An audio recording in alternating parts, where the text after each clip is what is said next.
What makes a great first episode? The answer probably varies from person to person, like the answer to what makes a great show. Should the episode focus on characters or plot? Is the world building important to set up, or should a show spend time establishing a tone? Deca-Dence has a unique answer to this question by reveling in a genuinely unexpected twist that recontextualizes what is shown in the first episode, and having virtually every major event in the show arise from this twist. Obvious spoilers ahead. 3, 2, 1. The entire world that main character girl lives in is a video game. This game is basically what would happen if Attack on Titan fucked Howl's moving castle and gave birth to a way better version of Darling in the FRANX.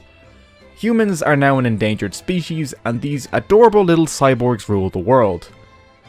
The twist in this first episode is great, and not just because it's completely unexpected. An unexpected twist isn't good just because you don't see it coming. If I was to write a World War II epic and then had aliens appear at the end for no reason, it would be unexpected, but also terrible. There needs to be some kind of reason why certain events play out the way they do, and a justification for why the audience is kept in the dark. In the case of Deca-Dence, it's simple.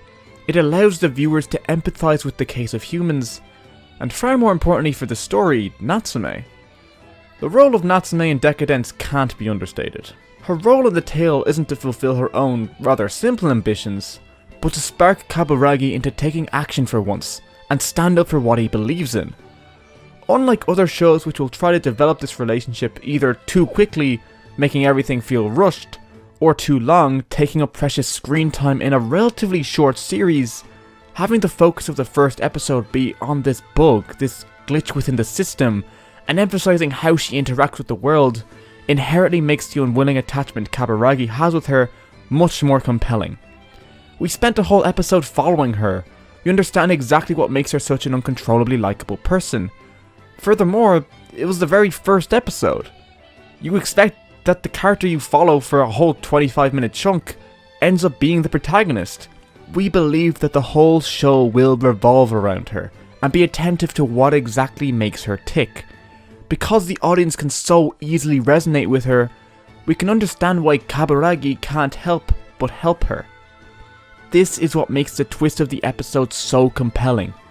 Understanding the role of the ignorant and the informed before delving into the actual plot allows the series to briskly build a world, establish a character dynamic, and create a compelling start to a narrative. Now, despite this video's title, this is a review for the whole show, and the rest of the series does have problems. The longer the show goes on, the less impact Natsume has on the plot, to the point where in the finale, she actually hinders more than helps.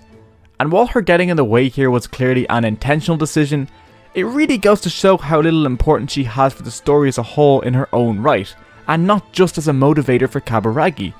It feels less like she was actually important to the plot, and way more like the writers were just trying to stop viewers from forgetting that she even existed. Like, remember that time they fixed a hole in the wall? That had no impact on the climax, but was probably her most important character moment, without Kaburagi, for the whole show. I think that if they either wrote her out of the story entirely after she served her purpose, or gave her more screen time instead of the compromise they ultimately came to, it would have led to a much better use of one of my favourite characters in the show.